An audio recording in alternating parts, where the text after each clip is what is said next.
लहर नहीं ललकार है। इस बार हरियाणा के अंदर इनेलो पार्टी की सरकार है। आज हरियाणा में, जी हां, हरियाणा के जिला यमुनानगर के अंदर इनेलो पार्टी ने दावा जता दिया और इसी के चलते मैं बताना चाहूंगी कि इनेलो पार्टी के रीढ़ की हड्डी कहलाए जाने वाले नेता यानी कि अभय चौटाला का जगाधरी, जी हां, जगाधरी विधानसभा में एक बार फिर से आगमन हो चुका है। और आज जगाधरी विधानसभा के अंदर वार्ड नंबर 7 के पार्षद राम आश्रय भारद्वाज की मेहनत रंग लाती नजर आई। मौसम खराब होने के बावजूद भी इनेलो पार्टी में विश्वास दिखाने वाला पूर्वांचल समाज इनेलो पार्टी के खूंखार नेता कहलाए जाने वाले श्री अभय सिंह चौटाला की एक झलक देखने के लिए, उनके विचारों को सुनने के लिए इनेलो पार्टी का सहयोग करती नजर आई। कार्यकर्ताओं का कहना है कि सूर्य कोहरे से ढक चुका है, जल्द ही सूरज चमकेगा।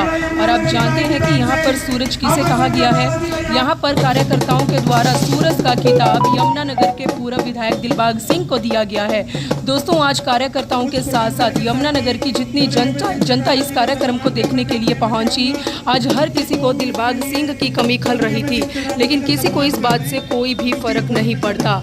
लोग आज बेसब्री के साथ अपने लोकप्रिय नेता दिलबाग सिंह का इंतजार कर रहे हैं। लेकिन इसी के चलते आज इनेलो पार्टी की रीढ़ की हड्डी कहलाए जाने वाले श्री अभय सिंह चौटाला का जगाधरी के अंदर एक बार फिर से आगमन हुआ। तस्वीरें आप देख सकते हैं, कार्यकर्ताओं के अंदर कितना उत्साह देखने को मिला। ये भीड़ की तस्वीरें देखकर आप लोग अंदाजा लगा सकते हैं कि आज भी जनता हरियाणा के अंदर इनेलो पार्टी में अपना किस कदर विश्वास जताती नजर आ रही है।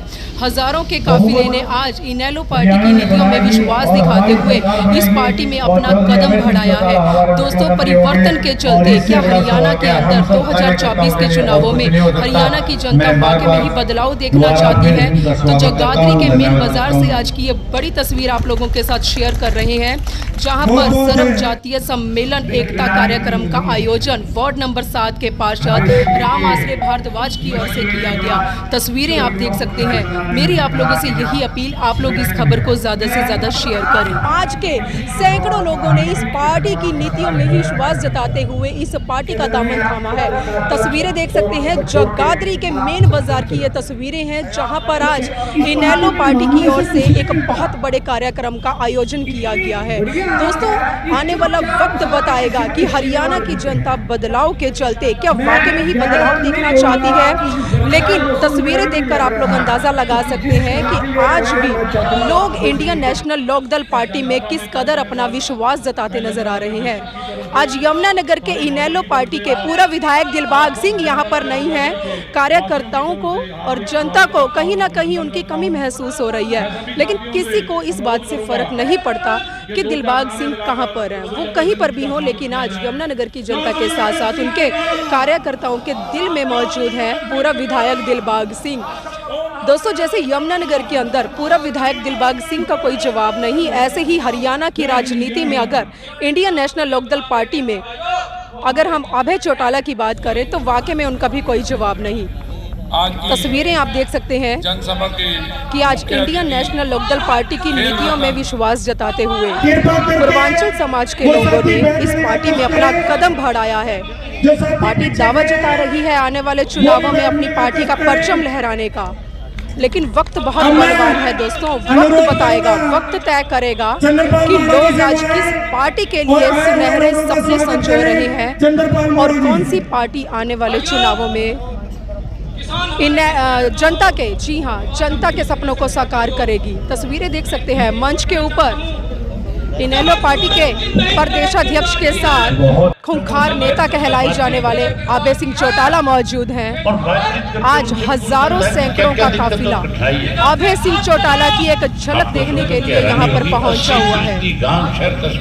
मंच की तस्वीरें देख सकते हैं, सर्व जातीय एकता सम्मेलन कार्यक्रम का आयोजन किया गया है और ये कार्यक्रम जिनकी ओर से आयोजित किया गया है वो है यमुनानगर के वार्ड नंबर 7 के पार्षद राम आश्रय भारद्वाज। जब ये बात मुख्यमंत्री से विधानसभा में पूछी जाती है कि पीने का पानी का बंदोबस्त क्यों नहीं है, तो फिर मुख्यमंत्री झूठे आंकड़े प्रस्तुत करता है और कहता है कि हमने तो पूरे के पूरे हरियाणा प्रदेश के अंदर वाटर वर्क्स बना करके दे रखे हैं। हैरानी की बात है, मैं जब यात्रा के दौरान के हल्का के गांव में गया था। कौन सा गांव था वो जिस गांव के अंदर सभा कर रहे थे? माड़ो गांव में। उस गांव के अंदर स्कूल में मास्टर नहीं थे और हमारे हरियाणा प्रदेश का एजुकेशन मिनिस्टर जो है वो आपके जगाधरी से एमएलए, उसके अपने विधानसभा क्षेत्र के अंदर स्कूल के अंदर मास्टर नहीं थे, तो बाकी जगह हम क्या उम्मीद करेंगे?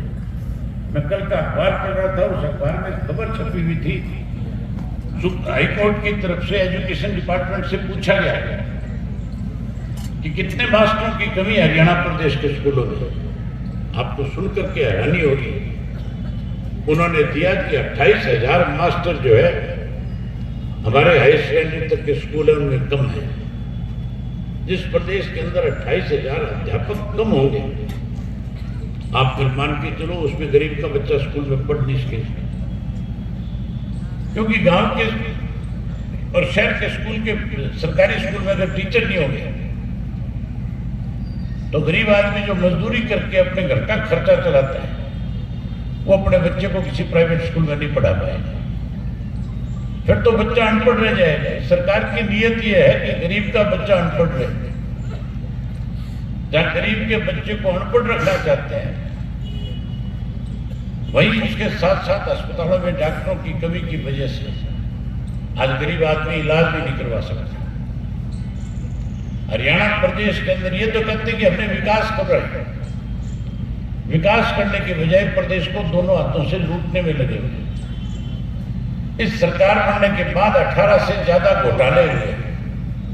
अगर मैं एक एक का विस्तार से जिक्र करूंगा तो बहुत लंबा समय लग जाएगा। इस सरकार बनने के बाद धान का घोटाला हुआ। किसान जब धान मंडी में बेचने जाता है तो 250 से 300 रुपए क्विंटल के हिसाब से नमी के नाम के ऊपर किसान की जेब से निकाल लिए जाते हैं। सरकार से जब पूछते हैं कि पैसा किसके खाते में जा रहा है तो कोई जवाब नहीं है। शराब का घोटाला हुआ, रजिस्ट्री का घोटाला हुआ, सरकारी दवाइयों की खरीद का घोटाला हुआ, और तो नौकरी लगाने के नाम के ऊपर भी पैसे लिए जाते हैं। सैकड़ों करोड़ रुपया जो है पब्लिक सर्विस कमीशन के दफ्तर से पकड़ा जाता है। नगर पालिका में आज जो है प्रॉपर्टी आईडी के नाम के ऊपर लोगों को लूटने का काम शुरू किया गया है। कोई भी व्यक्ति अपनी प्रॉपर्टी आईडी जो ठीक करवाने, क्योंकि सारी की सारी गलत बना रखी है, कोई ठीक करवाने के लिए जाता है, सरकार की तरफ से 5,000 रुपया फीस का लिया जाता है। और केवल 5,000 नहीं, अगर आप अपनी कोई जमीन प्लाट बेच रहे हो, खरीद रहे हो, तो गजों के हिसाब से आपसे पैसा लिया जाता है। और जब आप उसका विरोध करते हो, कहते हो कि किस चीज का पैसा, तो कहते हैं पैसा हमारी जेब में नहीं, पैसा हमने ऊपर भेजना है। आज कोऑपरेटिव डिपार्टमेंट के अंदर 2 जिलों में 100 करोड़ की धोखाधड़ी पकड़ी गई। कोई डिपार्टमेंट सरकार का ऐसा नहीं है, कोई मंत्रालय ऐसा नहीं है जिसके अंदर आज खुली लूट ना मची। आज भ्रष्टाचार चरम सीमा पे है। आज प्रदेश का नौजवान सबसे ज्यादा दुखी और परेशान है। अभी एक नौजवान साथी खड़ा था, अभी चिल्ला रहा था, जोर जोर से कह रहा था कि सरकार में कोई रोजगार नहीं है, कोई नौकरी नहीं है। एक चौटाला साहब का राज था, जिस नौजवान पढ़े लिखे के पास कोई रोजगार और नौकरी नहीं होती थी, उसे बेरोजगारी भत्ते के रूप में 11,000 रुपये सरकार की तरफ से मिला करते थे। चौटाला साहब ने फैसला लिया है कि अगर नए सिरे से फिर से इस सरकार को बदल करके चौधरी देवीलाल की नीतियों की सरकार अगर आप बनाओगे तो हम सरकार बनने के बाद जो वायदे उन्होंने 24 फरवरी को परिवर्तन यात्रा शुरू करते दफा किए थे, उन्होंने बहुत खुल करके कहा था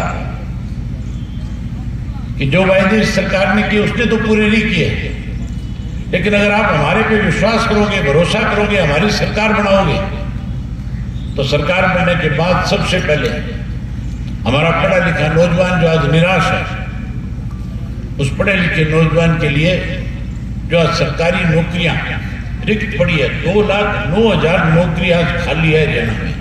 हम सबसे पहले 2,09,000 नौकरियों को भर्ती करने का काम करेंगे। जब अपने पढ़े लिखे नौजवान बच्चों को रोजगार देंगे, नौकरी देंगे। अगर कोई नौकरी से वंचित रह जाएगा उसे भी मायूस नहीं होने देंगे। हम उस नौजवान को 21,000 का बेरोजगारी भत्ता देकर के उसका मान सम्मान बढ़ाने का काम करेंगे। हमारी माताएं बहनें बैठी हैं। देश के प्रधानमंत्री नरेंद्र मोदी ने वायदा किया था और कहा था कि अगर आप मेरी सरकार बना दोगी तो चूल्हे से मुक्ति दिला दूंगा। ये कहा था गैस का सिलेंडर आपके घर मुफ्त भेज दिया करूंगा।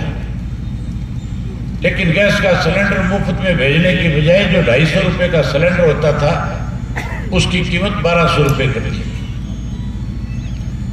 माताएं और बहनें सरकार बनाने में बहुत बड़ी भूमिका निभा सकती हैं।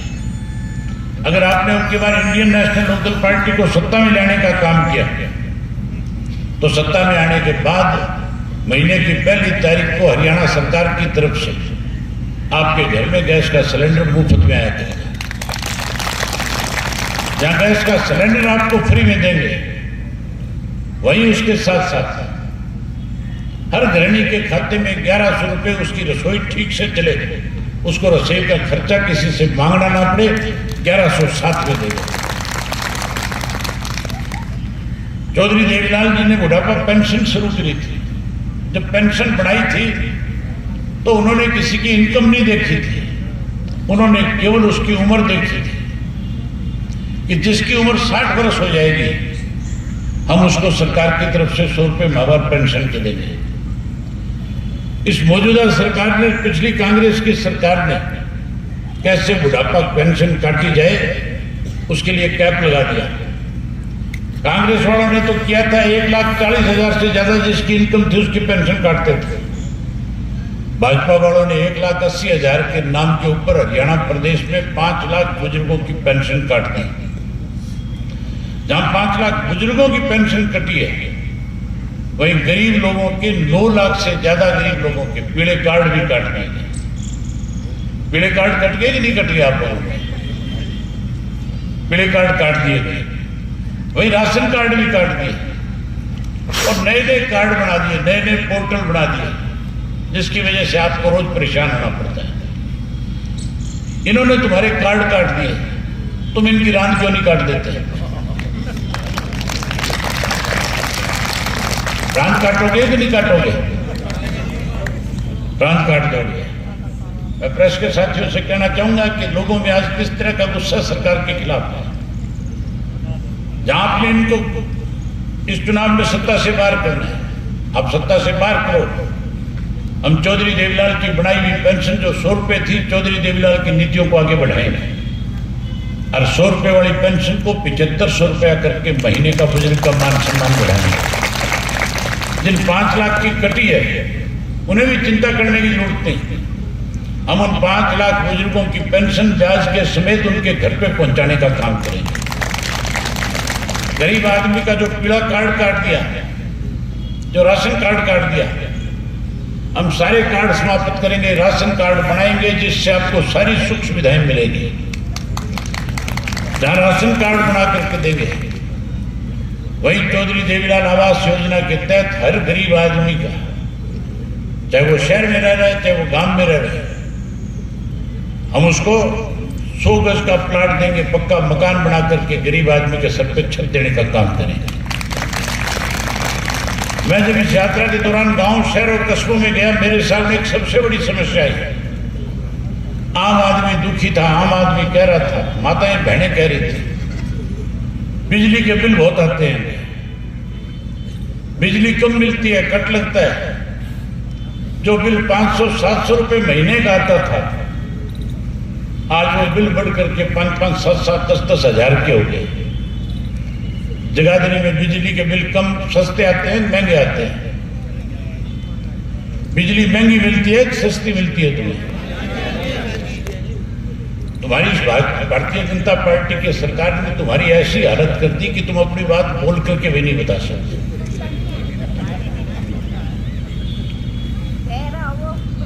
बिजली के बिल ज्यादा आते हैं, कम आते हैं?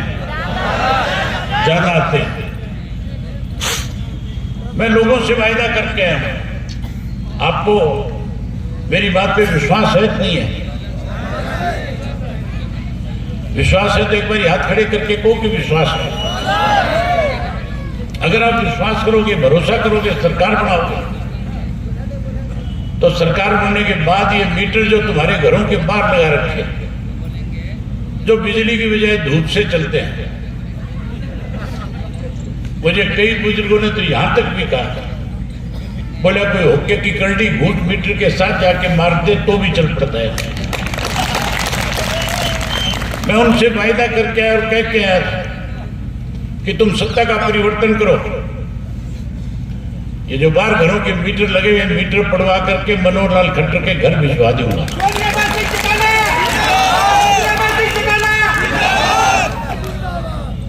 और वहीं नए मीटर लगा करके देंगे आपके घरों में।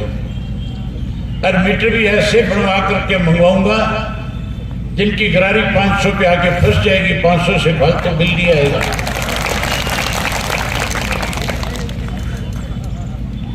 मैं उम्मीद करूंगा कि ये सारी सुख सुविधाएं प्रदेश के लोगों को मिले, हरियाणा प्रदेश से भ्रष्टाचार खत्म हो, लोगों को सुरक्षा मिले, हर आदमी खुशहाल हो, घर बैठे सारी सुख सुविधाएं आप तक सरकार पहुंचाए। इसके लिए इस 2024 के 9 वर्ष के अंदर भाजपा को, जनता को सत्ता से बाहर कर दोगे, कांग्रेस को भी सत्ता से दूर करोगे और चौधरी देवीलाल की नीतियों की सरकार बना करके राम राज लाने का काम करोगे। यही उम्मीद आपसे कर आई। मौसम खराब होने के बावजूद भी आपने मेरी बात सुनी, इसके लिए